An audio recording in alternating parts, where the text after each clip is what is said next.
Olá pessoal, eu sou o professor Adriano Viário e aqui junto com meu parceiro Fernando Drummond começo mais um episódio do Arquivo Estranho, direto da praia histórica de Copacabana, na cidade mais bela do mundo. Como é que tá, meu cara? Tô bem, tô bem. Tô tão calmo que chego a estar nervoso. Nós temos aqui hoje o prazer de ter em nossa companhia o pastor Sérgio Duzilek, que vem aqui para tratar com a gente os mistérios da fé sob uma ótica protestante. Sérgio, primeiramente, muito obrigado por ter aceitado o nosso convite. E eu queria já introduzir a nossa conversa com uma pergunta que há muito tempo ela me deixa um pouco agoniado por não ter resposta. Todo cristão, ou se a gente puder incultar para o protestantismo, todo protestante tem a mesma fé? A fé é um conceito único? Ou a fé, ela difere da crença? Pode falar para a gente. Então, agradeço muito o convite de vocês para estar aqui. Existem algumas diferenças que a gente precisa pontuar aqui. A questão do núcleo da fé, aquilo que subsidia o coração da crença, no meio do protestantismo, é o mesmo. Há um relato de Paulo em Efésios capítulo 4, nos versos 1 a 7, que fala assim: há um só Senhor, uma só fé, um só batismo. Ele está querendo dizer exatamente desse núcleo duro da crença da fé protestante, inclusive, que os protestantes adotaram como núcleo duro da sua fé. Logicamente que, a partir daí, há experiências de fé diferentes. A forma como se dá esse encontro com o sagrado é uma forma que não é igual. Ela não acontece do mesmo jeito para todas as pessoas. Acontece com o mesmo objeto de fé, mas não acontece da mesma forma. E, logicamente, que a partir dessas formas diferentes vão surgir nuances nesse processo que vão, vamos dizer assim, criar certas camadas ou distinções na expressão dessa experiência. Daí nós temos as linhas doutrinárias diferentes, o núcleo é o mesmo, mas as linhas doutrinárias começam a diferir naquilo que é mais periférico, vamos dizer assim, dessa experiência de fé. E como é que se explica a diferença entre o convertido e aquele que já nasceu em berço cristão? Isso influencia de alguma forma em intensidade desta fé? Então, assim, essa é uma questão bem interessante, porque para o protestante, a experiência de conversão ela é uma experiência necessária. Existe uma frase assim, que diz mais ou menos assim: filho de peixe, peixinho não é. Então, para que a pessoa seja considerada crente, vamos dizer assim, no meio protestante evangélico, ela tem que ter passado por essa experiência. O fato de ela ter sido criada num lar evangélico, vamos dizer assim, honestamente evangélico, hoje em dia está até difícil dizer isso, né? Mas um lar que as pessoas realmente viviam o que elas professavam, isso possivelmente tirou dessa pessoa, desse filho, vamos dizer assim, ou dessa filha, algumas experiências mais traumáticas de vida que ela poderia ou que ele poderia viver.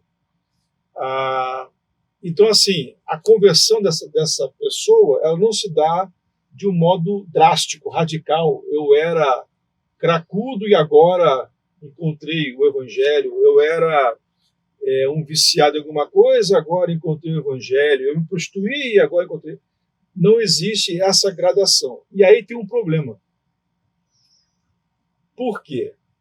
Porque boa parte das igrejas, elas enfatizam justamente os testemunhos que têm esse impacto. Eu me lembro do testemunho de um ex-traficante evangélico que ele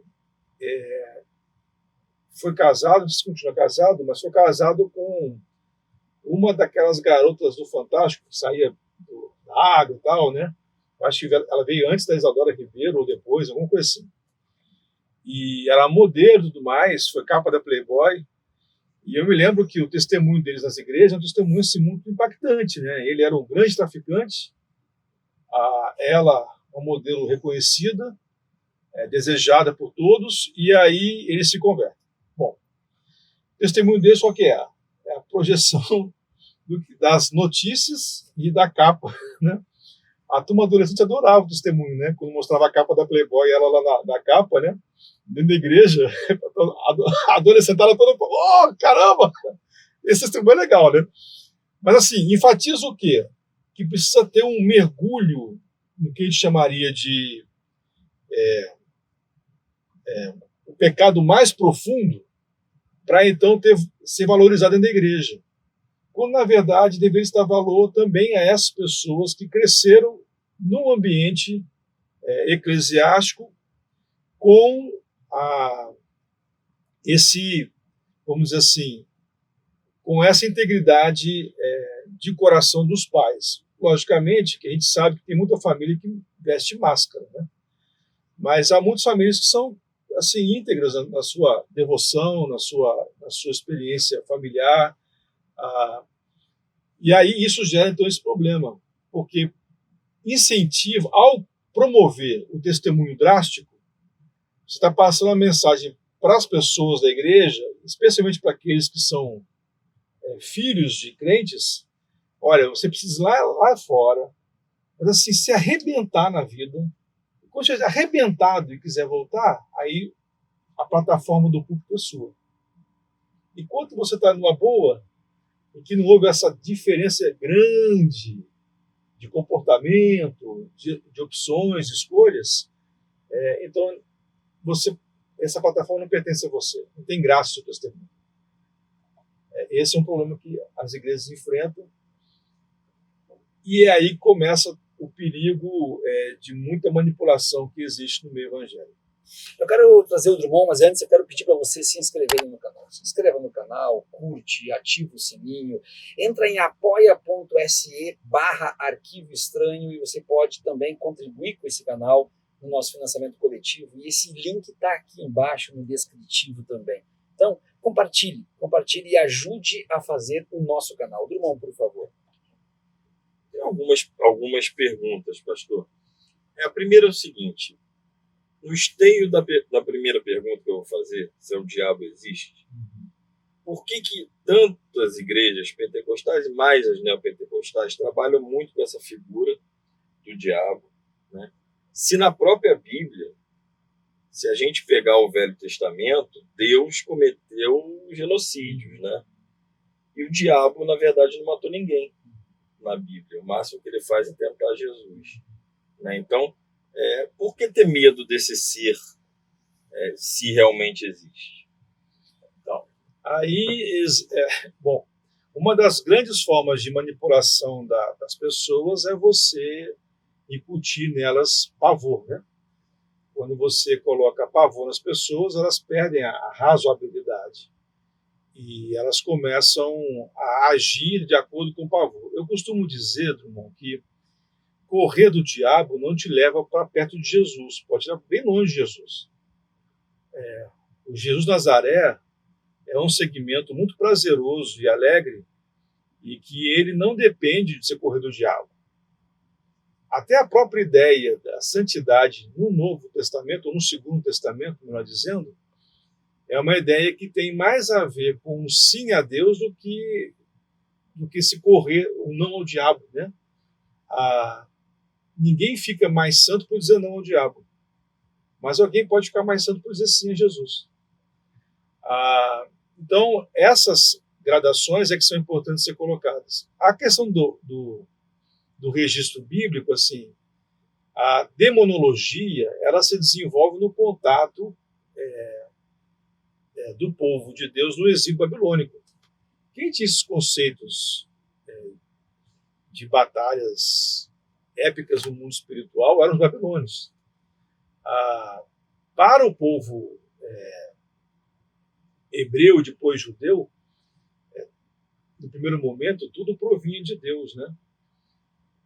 Vou dar um exemplo para você. Quando Saul começa a ter o seu surto esquizoide, vamos dizer assim, a Bíblia diz assim que um espírito maligno da parte de Deus passou a atormentar Saul. Porque tudo seria vindo de Deus, entendeu? Assim, nesse primeiro momento. Então seria, só te interrompendo rapidamente, um processo esquizofrênico que seria um espírito maligno, no caso. Se você pegar o que acontece com Saul, um psiquiatra falaria assim, esse cara startou uma esquizofrenia. A Bíblia vai dizer que a forma de colocação, assim, logicamente, eles não tinham conhecimento da psiquiatria, nem existia naquela época, a forma de explicar aquilo que estava ali diante deles, o escritor teve que rebolar, e ele não tinha esse conhecimento, esse contato e essa profunda mistura dos conceitos religiosos babilônicos naquela época. Então ele diz que Saul ele passou a sofrer uma influência de algo que não é desse plano. Mas se só tem Deus no plano de cima, então tem que ser algo da parte de Deus. Ou se só Deus que determina as coisas, então tem que ser algo da parte de Deus. Então essa é a questão ali. Então o diabo é um desenvolvimento na teologia judaico-cristã posterior, né? Ele aparece no início, em Gênesis, mas assim, logicamente, os capítulos não são escritos assim em ordem, né? Aconteceu, escreveu. Alguém vai lá depois e começa a registrar aquela oralidade e também aquilo que tem a ver com um relato de caráter poético mítico, né? E aí eu estou usando uma categoria mítica de Heidegger, né? Não é a questão de ser uma lenda, é muito mais do que isso, é ser uma narrativa fundante, né? Então, o que está colocado ali, então, é assim, você tem, alguns vão dizer que essa narrativa de Gênesis já é uma edição desse contato posterior, para explicar como é que acontece lá, porque eles não teriam como explicar lá no início aquele pedaço daquele jeito, que é uma explicação, novamente, no meu entender, poético. Uma forma de explicar não só a cosmogênese, mas também a forma de explicar a presença do mal nesse mundo, né? Aquele negócio, se Deus criou as coisas, por que existe o mal? Então, a forma de dizer, olha, tem alguém que está atrapalhando, atravessando o caminho. Então, essa questão do diabo, ela se torna muito explorada justamente por uma forma de manipulação das pessoas. É muito comum você ver em igrejas, e aí não só do pentecostalismo, do neo ou pós-pentecostalismo, mas também em igrejas históricas, pastores falando no final do culto, né, no domingo, dizendo assim, olha, Deus abençoe a sua semana, lembre-se, se você não vem ao culto, o pneu fura, perde emprego e tal. Então, assim, é quase que uma senha, né, um passe, para que a pessoa volte no domingo seguinte, porque se não voltar, alguma coisa de ruim vai acontecer. E, logicamente, atribuindo isso ao diabo. Eu nunca vi uma geração do mundo de evangélicos tão praguejadoras, que chamam, que jogam pragas aos outros como essa daí. E, logicamente, isso se dá por causa dessa, vamos dizer assim, dessa vivência próxima do que eles chamam de diabo. Né? Pastor, a Igreja Católica possui uma atividade, uma tradição milenar, que é a prática do exorcismo. Inclusive, o Vaticano é que nomeia os padres exorcistas, E hoje ela está muito mais voltada para um compromisso de primeiro afastar as questões da psique humana para depois tratar das questões de exorcismo de si. Algumas igrejas neopentecostais, inclusive mostram na mídia isso, fazem uma espécie de exorcismo, inclusive no púlpito. Como é que tu vê essa questão do exorcismo no mundo protestante?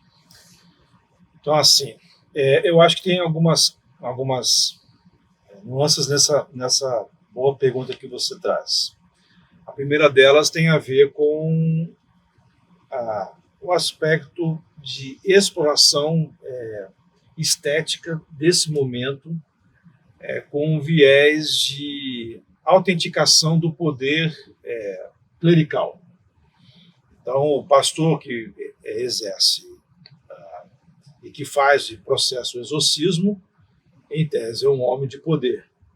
E isso coloca todo mundo debaixo do controle e da respeitabilidade desse homem, mesmo que ele não seja tão respeitável assim, porque sabe-se lá, né, se ele manda em demônios, que sou eu perto de um homem desse, né?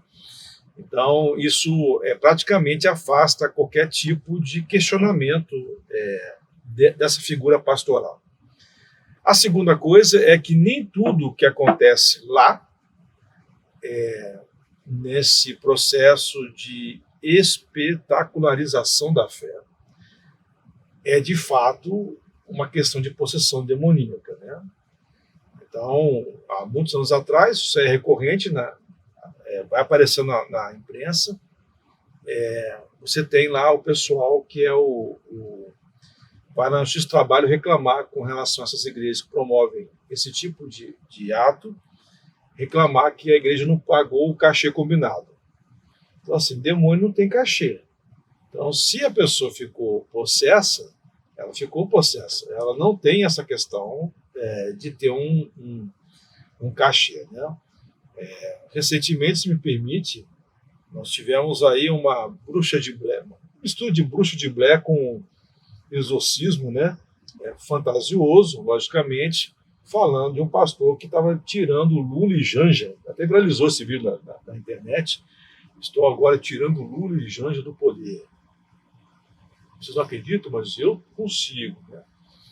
Então, assim, logicamente que aquilo tudo ali é uma farsa combinada. É triste a pessoa que se sujeita a isso, né? Triste a congregação de fé, a comunidade de fé, que é sujeita a uma coisa dessa. Mas o fato é que acontece. E, logicamente, que tem aproveitamento disso para adesivar cada vez mais que o presidente Lula ele é um demônio ou está possesso pelo demônio. Então, no ano passado, uma das coisas que machucou profundamente parte da Igreja Evangélica Brasileira, na minha fala, no encontro de Lula com os evangélicos de São Gonçalo, foi exatamente essa ideia da igreja pedir perdão a Lula. E por que pedir perdão? Porque, assim, a igreja, todo mundo tem direito de gostar ou não gostar, concordar ou discordar, tranquilo. Mas a igreja não tem o direito de demonizar ninguém. E a igreja demonizou novamente, igual lá em 89, estava vendo o filme se repetir, demonizando o Lula, como se Lula fosse expressão do capeta em terra, uma forma de anticristo. E assim, o Lula tem seus defeitos, logicamente. Acho que ele torce para o Corinthians, é um defeito grave esse. Mas é vascaíno no Rio. Menos mal, né? Mas assim, ele também tem seus acertos, né? Como todos nós. Exatamente. Então, é uma questão de opção, de escolha, e não de demonização. Ora, como é que alguém fala que a Santa Igreja tem que pedir perdão a um demônio? É por isso que a coisa ganha essa conotação maior. E choca. Porque havia já introjetado nas pessoas a ideia de que Lula é um demônio quando ele não é. Deixa eu pegar então um gancho em relação a isso. Uhum. Eu estudei muito as igrejas evangélicas no Brasil. E tive vários depoimentos de pastores. Até a década de 80, aliás, até hoje, se fala muito na teologia da prosperidade. Mas na década de 80 para os anos 90, na virada, entra no Brasil uma coisa importada dos Estados Unidos, que é a teologia do domínio. Ou seja, para os nossos espectadores, eu sou um pastor de uma determinada igreja, né? Por que eu vou apoiar o senhor, que não é um parente meu, um amigo meu, um membro da minha igreja, se eu posso apoiar o Viário, que é meu irmão, ele pode me representar? E com isso, através da teologia do domínio, a gente hoje tem mais de um quinto, né, da bancada evangélica, né? O que você pode me dizer sobre isso? É certo misturar política e religião? É deixar a religião pautar? A gente tem visto aí, ou ouvido, na verdade, muita gente dizer que a Bíblia é a constituição desses parlamentares. Enfim. Então, o grande problema desse processo, e aí eu gosto de uma frase que o Caio Fábio usava já lá atrás, que isso aí não é uma bancada evangélica, é uma cambada evangélica, né? Porque os interesses deles, assim, não são interesses, eu diria assim, legítimos. São cortinas de fumaça que são usadas para alimentar o eleitorado mais frenético, vamos dizer assim. Então, o problema todo desse processo é que, junto com a teologia da prosperidade, vem a ideia de que é preciso tomar os espaços de poder para que o país se torne um país próspero. Logicamente que esse processo de construção de que o evangélico é que vai tornar o país próspero tem a ver com a construção anticatólica do evangelho no Brasil, que nada mais é, cá entre nós, que uma construção mercadológica. Ora, se eu vou implantar uma igreja num país católico, se eu falar que ele é tão igreja quanto eu, por que o católico vai sair da igreja dele e ir para a igreja batista? Por que ele saiu da igreja católica para ir para a metodista? Então eu tenho que dizer que a igreja católica não é uma igreja cristã, que ela se perdeu ao longo da história. Então essa construção está presente aí, por isso que os católicos presidentes não prestam, por isso que o país não presta, porque é uma herança católica. E se fosse uma herança evangélica, como os Estados Unidos, seria diferente. E assim, logicamente que se vende o mito dos Estados Unidos como esse país índio, né? Quando na verdade a gente sabe que nunca foi. Então assim, essa é uma construção que está presente aí. E logicamente que com isso há uma aspiração por inserção cada vez maior no espaço público. E infelizmente a maior parte dos parlamentares que professam a fé evangélica, eles são muito raquíticos, tanto de Bíblia, quanto também de consciência sociopolítica. E isso faz com que automaticamente haja essa mistura e essa vontade de implantação de uma espécie de governo teocrático, achando que o fato de ter uma pessoa evangélica vai mudar a história desse país. Esse país vai ser um país honesto, finalmente, não vai ter mais corrupção. E aí você vai pegar o histórico dos deputados evangélicos, são todos eles com nota a mais de combustível e outras coisas mais. Então, assim, não existe essa vamos dizer assim, essa distinção que deveria existir, mas não existe nem isso na grande massa desses parlamentares evangélicos. E aí tem uma coisa interessante, Drummond, que está nesse processo, porque essa ideia da prosperidade, para ela existir, ela tem que beber no Primeiro Testamento.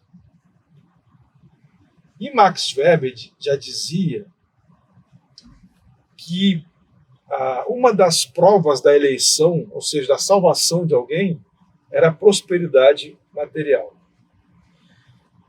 E aí criou-se um ciclo que é perigosíssimo e que alguns dos nossos intelectuais não perceberam ainda, que é o ciclo que retroalimenta esse movimento neo- ou pós-pentecostal com o protestantismo histórico, especialmente de origem calvinista.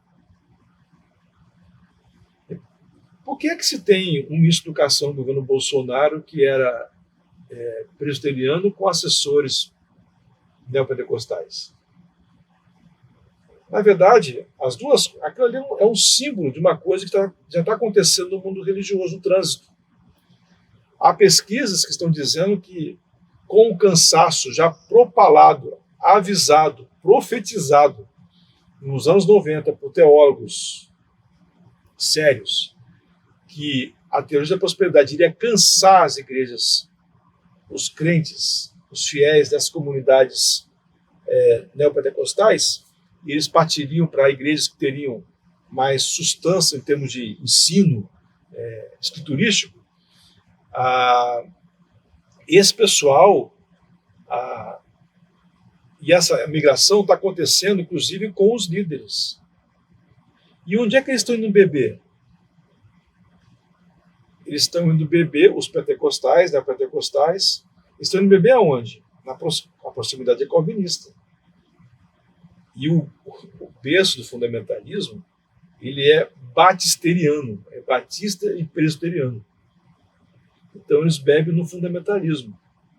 Você tem, por exemplo, uma igreja que é da onde sai Edir Macedo, o R.R. Soares, o Miguel Ângelo, tal, que é a igreja pentecostal de Nova Vida, lá do falecido Macalister, que hoje o neto do Macalister está migrando para um hipercalvinismo, que nada mais é que uma forma de expressão fundamentalista. Veja que os processos estão se retroalimentando aí.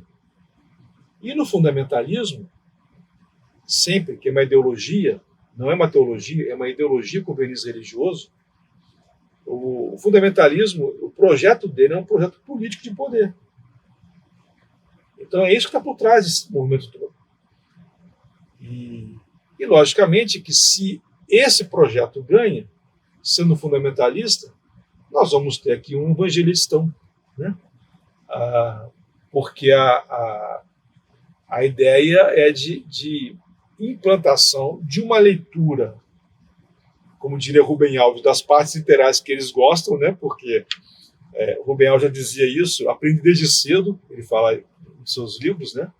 Variações sobre Vida e Morte, aprende desde cedo que os fundamentalistas eles só leem as partes literais da Bíblia, ou consideram literais as partes que lhes interessam. Mas aquelas de assim, vende tudo que tens e dá para os pobres, essa parte eles não acham que é literal. Mas as outras são literais, né? Mas essa parte não é literal. Usam muito mais o Velho Testamento que o Novo. Entendeu? Para subsidiar esse conceito todo. Deixa eu só voltar um pouquinho aqui na questão do viário para poder seguir sem permitir, Drummond. Deixa só eu recomendar para o nosso pessoal, o pastor citou Weber. Então, é sempre bom indicar a Ética Protestante e o Espírito do Capitalismo, um livro clássico do Weber, talvez um dos primeiros ensaios onde essa questão é abordada. Dito isso, se inscrevam no nosso canal, por favor.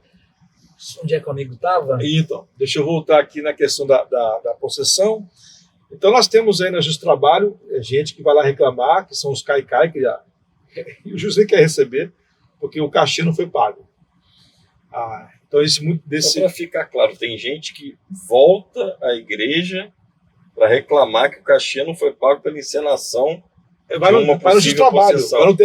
Vai na Justiça do Trabalho. Isso. Eu acho justo, né? Porque Sim, é um frila, né? É um frila. É um frila. Claro, é um frila. É justo.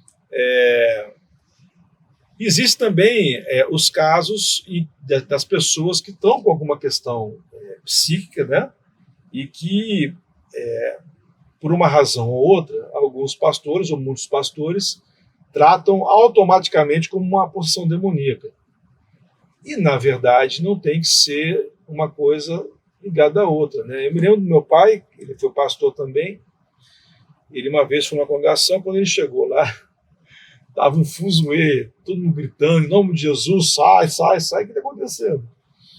Até a mulher possessa. E tinha uma mulher rolando no chão, ele olhou para ela, olhou, aí ele foi, deu um passo em direção a ela, e ela regulou a distância.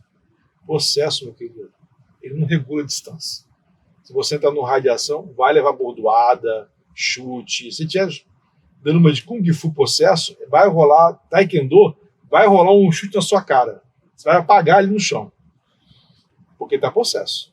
Esse negócio do cara que regula não é possessão. Ele deu mais um passo, ela regulou de novo a distância. Ele abaixou e perguntou assim, qual é o seu nome? Ele era pastor? Aí a pessoa... E aí ele mandou todo mundo sair, sentou, com um diácono com ele. Senta aqui, o que está acontecendo com a senhora? E a mulher falou que ela não tinha, já fazia um dia que ela não tinha nada em casa, nada para dar de comer aos seus filhos.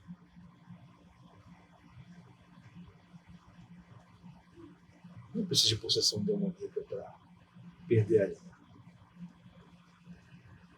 E aí meu pai mandou comprar o que podia comprar no comércio, região de padaria e tudo mais, para levar para casa dela leite, pão, frios, né? Para as crianças poderem comer, que eu tinha ali na hora. E no dia seguinte mandou entregar uma cesta básica para ela.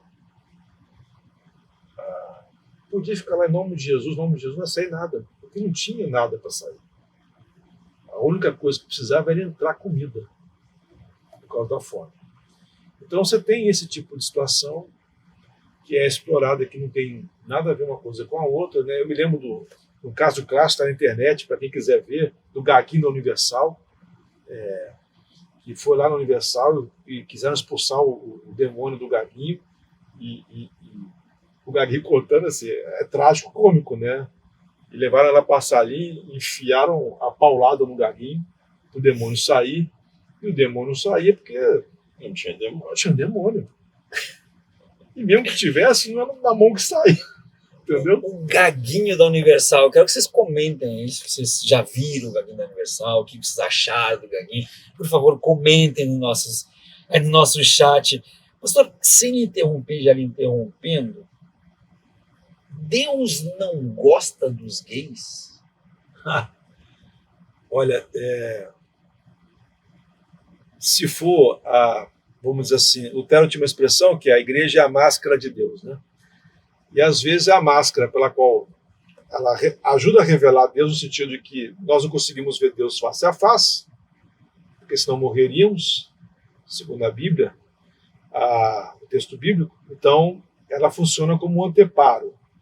Mas às vezes é a máscara no sentido ruim, que é que esconde ou que mostra um Deus que não é Deus.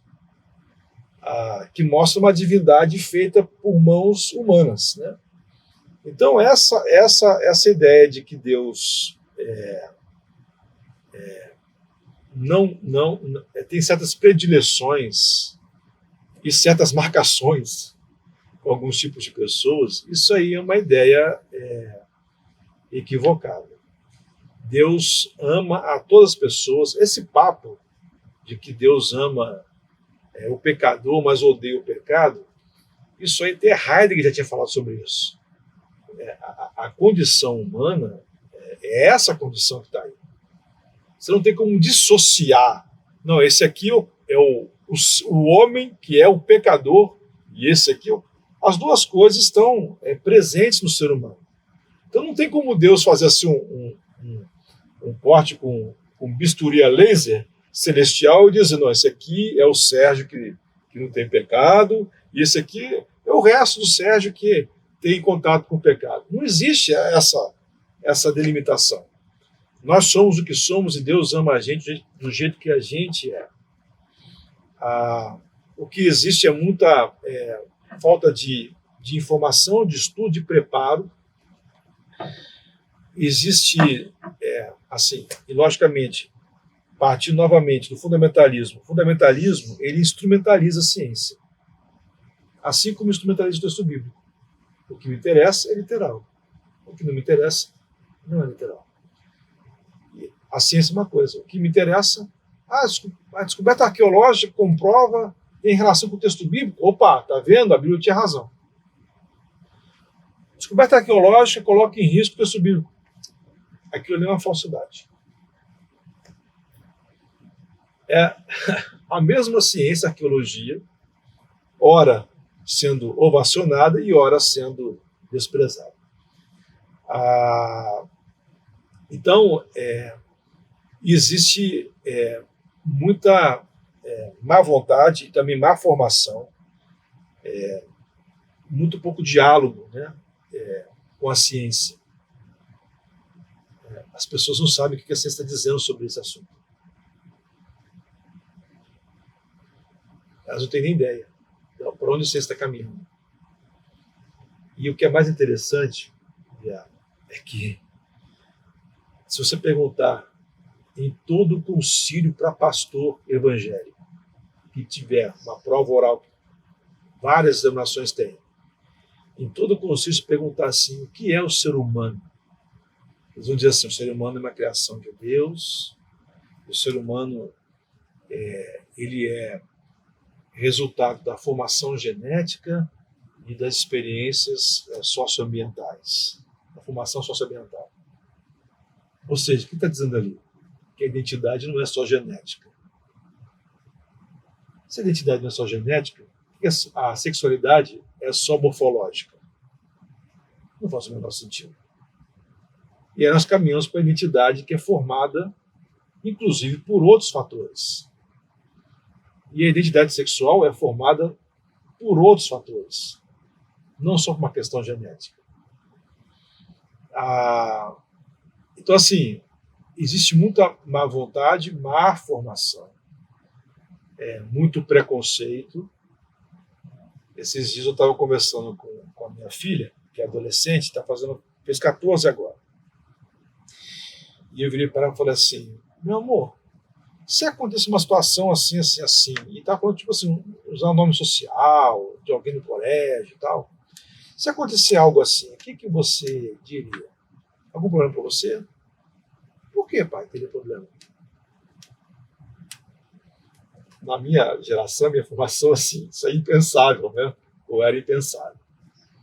E aí, Viário, eu volto e termino essa resposta lembrando de um autor que eu gosto muito, que é o Harry Emerson Fosdick, que era um pastor estadunidense, batista, que pregava por Rockefeller, em Riverside. Era um retângulo da resistência, o Union Theological Seminary, e 2, 3 quadras depois a igreja de Riverside. E, assim, onde Bonhoeffer esteve no Union, fazendo intercâmbio. E que influenciou muito na sua volta à Alemanha e no seu enfrentamento ao nazismo.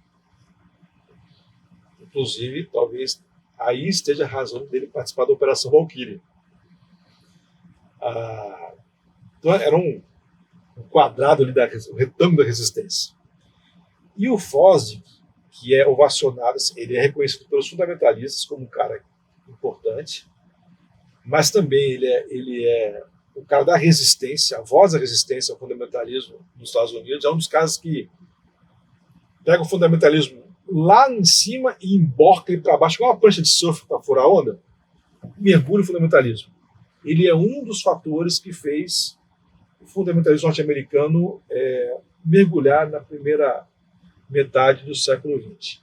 Um dos fatores. Ele dizia o seguinte, que ele defendia uma tese que nós devíamos ter uma nova aproximação com a Bíblia. E qual que é essa nova aproximação que ele dizia? Pegar o que a ciência está dizendo e reinterpretar os textos bíblicos. Porque se a ciência, ele parte de uma epistemologia cristã. Bom, Todo conhecimento, segundo essa ideia, vem de Deus. Então não pode ter conflito entre o que a Bíblia diz e o que a ciência diz. Se nós estamos falando de dois tipos de verdades, assim. E aí, a máxima dele qual que é? Nós temos que partir, então, se a ciência está provando uma coisa para nós, e nós limos a Bíblia dizendo que tem uma coisa diferente do que a ciência está falando, nós temos que voltar a reler os textos, porque nós não entendemos de modo correto. E é esse processo de releitura que muitos têm feito, entendeu? A partir do que a ciência está falando. A ciência está provocando. A ciência é uma das provocadoras, uma das fomentadoras do método teológico. E, logicamente, também você tem o caso, das pessoas que vêm da teologia pastoral, né? Assim, eu sinto sempre isso em sala de aula. Olha só. Vocês estão aí muito preocupados com os homoafetivos, né? Então, tá bom. Vou dizer uma coisa para vocês. Nos anos 70, o grande problema nas igrejas do Brasil eram os divorciados. Divorciou, excluído da igreja. Hoje tem pastor divorciado 3, 4 vezes, casou 5. É um cara que tem mais um casamento do que eu casei uma vez só. Já casou 5. Mas está aí. Então, por que que... Quando é que foi a virada? Foi quando o divórcio chegou no filho do pastor, na filha do pastor. O pai descobre que o marido da filha estava batendo nela. E aí, peraí, o divórcio é um pecado capital? Não pode ser, minha filha está apanhando do cara. Aí começa a doer dentro. E aí é uma reformulação. Não, então eu li errado até agora. Eu tenho que reler esse texto. Foi mais ou menos o que aconteceu. E eu acho que é isso que vai acontecer com a parte, vamos dizer assim, não perversa da liderança. Né? Porque dos perversos não tem muito o que esperar. Temos perguntas, mandaram perguntas para o Sérgio. Mandaram, sim. Vamos lá, Sérgio, tem uma pergunta para ti em vídeo, para tu assistir aí e responder para nós, por favor. Enquanto isso, vão se inscrevendo no canal, vão compartilhando e cliquem no link apoia.se/arquivo estranho e vejam ali todas as categorias de membros que vocês podem escolher pelos benefícios, pelos brindes dados também. Nós contamos com vocês para a ampliação desse nosso processo. E senta o dedo no like. Exatamente.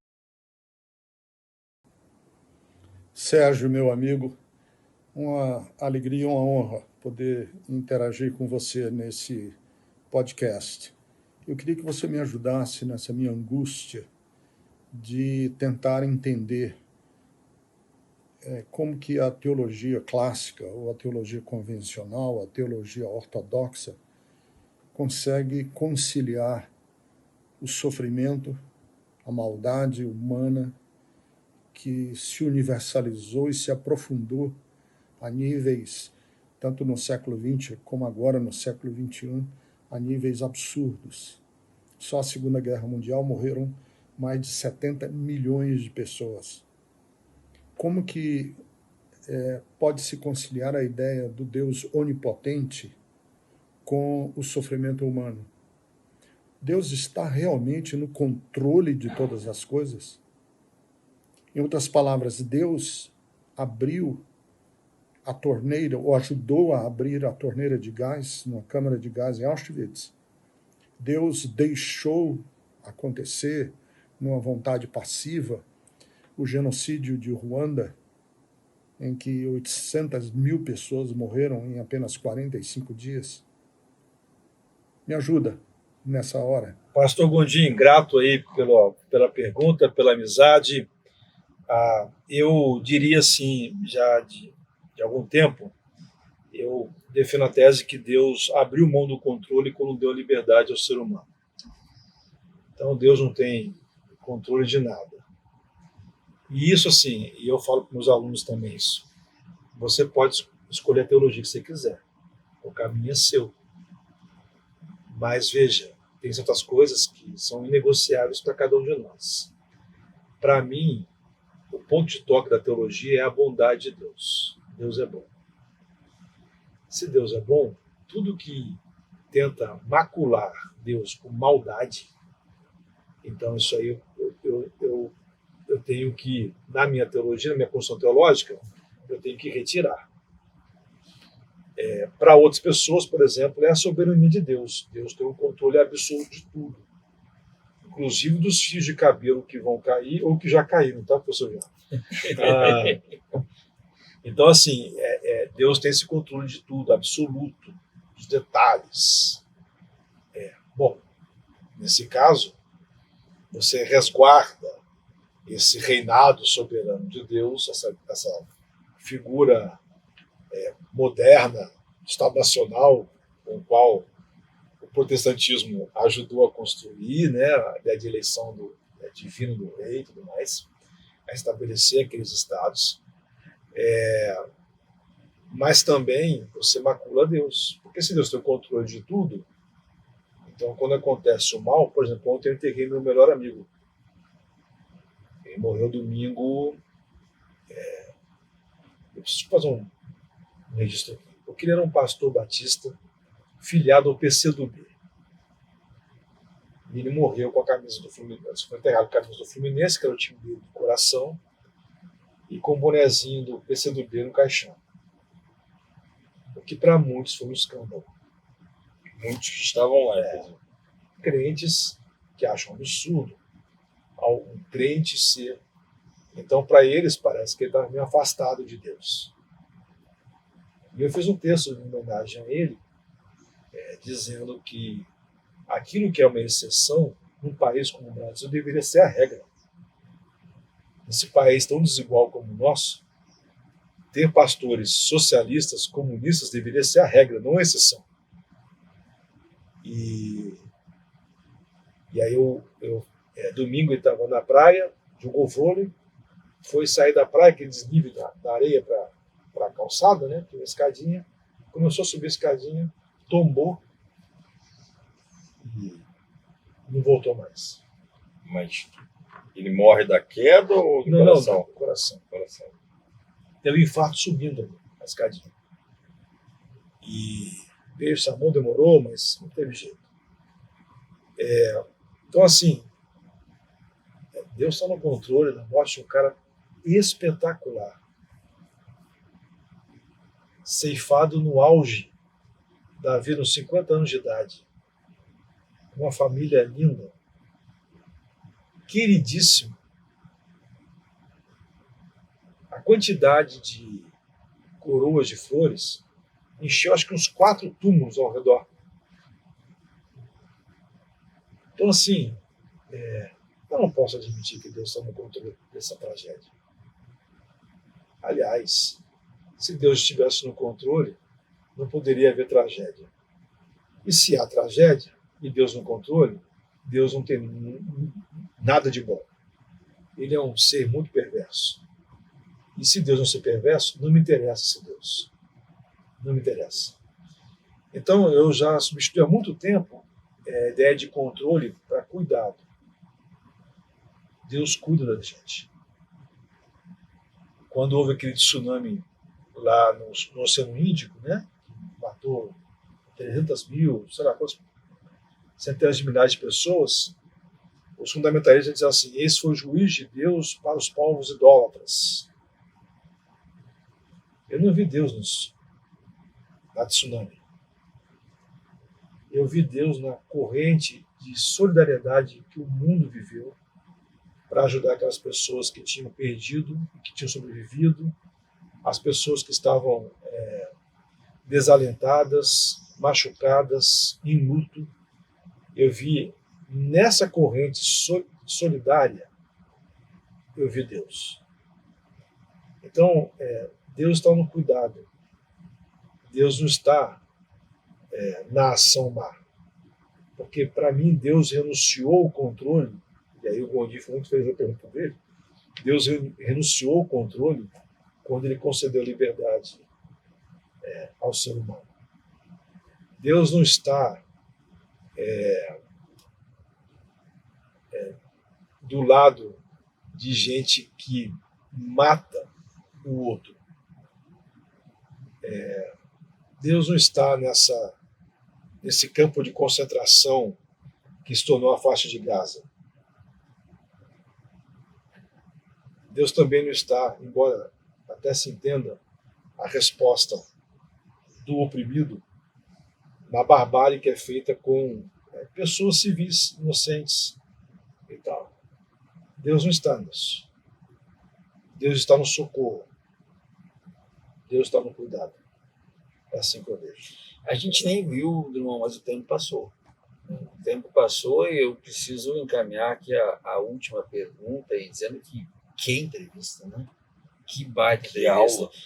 Para terminar, porque nós precisaríamos de mais 3 horas para eu fazer tudo que eu gostaria de fazer. E isso é bom, quem sabe a gente faz uma outra parte disso.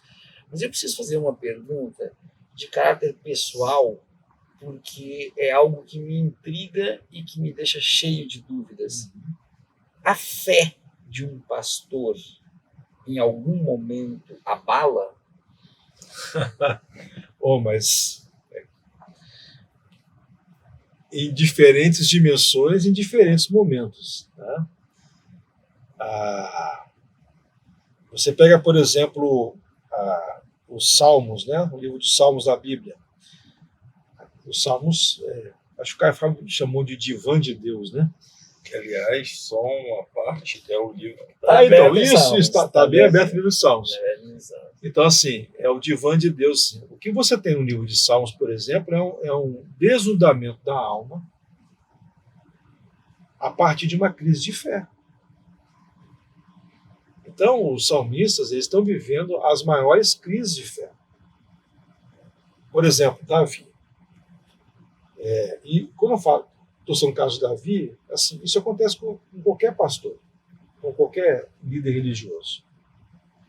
Davi era um cara que não procurou nada, foi lá, Samuel, o profeta, o sacerdote, ungiu ele como rei. Só que Saul estava no poder. E ele não pediu nada, simplesmente foi ungido como rei. Num processo estranhíssimo, porque até o próprio pai esqueceu que tinha um filho chamado Davi. No relato bíblico é mais ou menos isso. Tem mais alguém, Gessé? Tem. O Davi. Mas exatamente não era isso que você querendo falar, né? E aí quando chega Davi, que não tinha o aspecto de um guerreiro, né? Porque a Bíblia diz assim que ele era um cara de gentil aspecto, né? Então assim, não é um cara intimidador. Assim, era um cara que se ele andasse na rua, talvez ele fosse chamado e taxado de homoafetivo. Pra você ter uma ideia. Efeminado. Uma coisa mais ou menos assim. Embora o texto diga que teve várias mulheres, mas o primeiro registro da figura de Davi é esse registro, sim. Esse cara não tem cara de macho. Uhum. Entendeu? E era para ser o rei, né? Então, assim, o rei tem que ser uma postura intimidatória, né? Mas não era o caso dele. Aliás, as escolhas de Deus são sempre as escolhas mais improváveis, né? Os heróis da Bíblia são anti-heróis, todos eles. Inclusive Jesus. Mas uma forma de anti-herói. E aí, quando a escolha de Davi, então, ele começa a ser perseguido por Saul. Injustamente. E ele tem lá os primeiros salmos, os salmos de lamento, e está lá abrindo o coração diante de Deus, falando assim: ei, que é isso?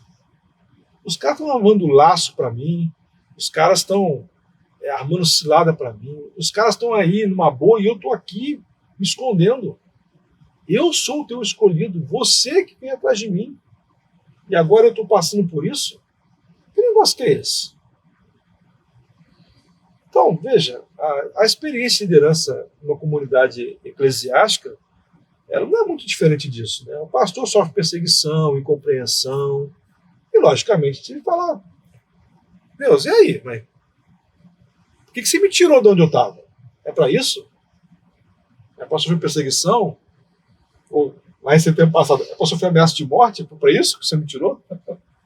Então, assim, e ameaça de morte de evangélico, tá? Porque Que você sofreu. eu sempre falei, isso aí não é. O pessoal de fora da igreja não está nem aí para mim. Não está nem aí. Essa perseguição toda que se instalou e tal, essas ameaças, mas tem gente que diz que é evangélica, né? Mas que nunca conheceu o evangelho. Mas faz parte de uma igreja evangélica. Então, assim, essa contradição até está aí presente. Então, assim, a gente tem crise de fé.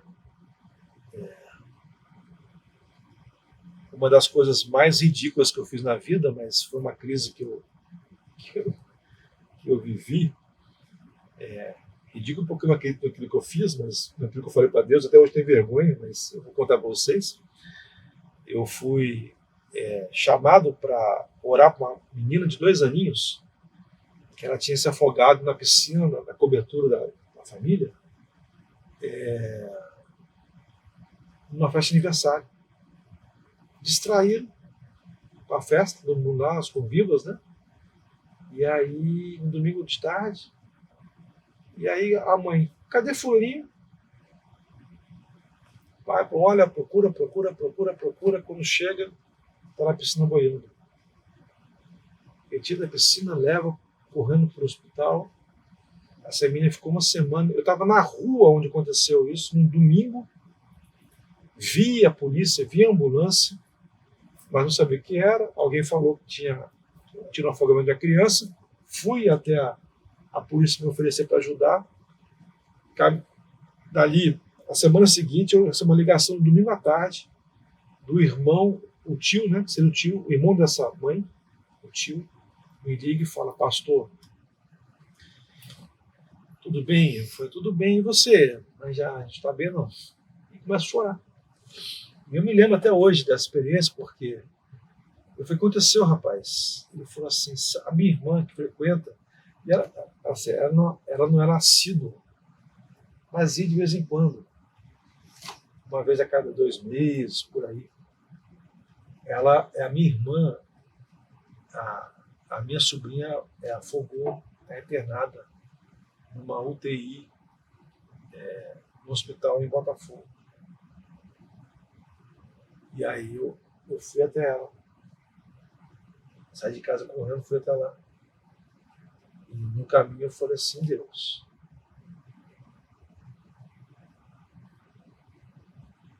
e aí eu tenho vergonha nessa parte. Eu tenho procurado, apesar dos meus erros, tenho procurado viver de modo reto diante do Senhor. Isso tem que servir para alguma coisa. O Senhor precisa me ouvir. E aí eu cheguei lá, ela e ele, o marido trabalha para a Petrobras, ela e ele devastados, 1 semana naquela situação. Ela me levou até o leito. A minha filha tinha 2 anos naquela mesma época. Impossível não fazer transferência. E aí eu olhei para aquela menina, fiz uma oração. Na conversa com os pais, eles me falaram que os médicos disseram que ela não sairia viva. Na quarta-feira eu voltei no hospital, oramos de novo. A conversa era que ela sairia com muitas sequelas, vegetaria por resto da vida, se saísse viva. Continuamos acompanhando esse caso. Na semana seguinte, olha, talvez ela viva com alguma sequela menor, mas certamente vai precisar de um transplante de pulmão, porque o cloro acabou com o pulmão dela. Essa menina é uma adolescente linda hoje, cheia de vida, uma menina espetacular, uma família espetacular.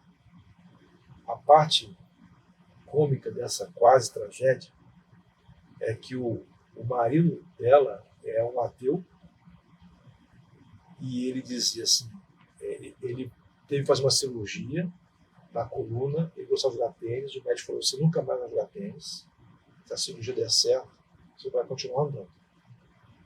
A gente orou por ele fez a cirurgia, voltou a jogar tênis. Então ele já ficou meio ressabiado, né, com Deus. E quando a mina sai, então ele falava assim, a esposa de vez em quando assim, vou mandar uma oferta para a igreja, não precisa. Não, mas eu faço questão. Então tá bom, a conta é tal, isso aqui. E aí ele perguntava assim, é oferta para qual igreja? Aí você que o pastor Sérgio pode mandar. Outra não. Só do pastor Sérgio. Essa é a parte cômica desse momento. Mas veja, uma semana depois que essa menina deixa esse mesmo leito, uma outra criança entra ali, que foi o caso que teve repercussão, caso Joana Marcenal, que foi uma criança que eu vi nascer, que eu apresentei na igreja, que eu vi crescer e que aos 5 anos vai entrar no hospital em estado de coma, com o segundo laudo do perito após a morte da criança, ficou um mês internado, com possíveis sinais de tortura, com a guarda revertida numa decisão, translocada da mãe, porque a criança tinha uma relação simbiótica, para o pai biológico. E eu orei lá, no mesmo leito. E Deus não tirou aquela criança de lá. Eu vi o sepultamento dela. Com esta reflexão, a gente encerra o episódio de Mistérios da Fé. E não poderia encerrar de outra forma. A gente quer saber os comentários de vocês, a opinião de vocês. Drummond, faça as honras da casa. Então, como a gente sempre diz, senta o dedo no like, compartilha, comenta, engaje essa live e, se possível, durante toda essa entrevista apareceu um QR Code. É só você mirar na tela o seu celular que vai ler esse QR Code para nos apoiar, para a gente sempre ter convidados como o pastor Sérgio, que já fica o convite, né, Viaro, para que ele volte aqui, porque certamente a gente vem analisar novos casos. Sobretudo a figura de Jesus, que a gente não falou, né? De Jesus. É muito pouco tempo para muito conhecimento, né, Viaro? Com certeza. Tchau, tchau para você, gente. Obrigado, tchau, pastor. Gente, até a próxima.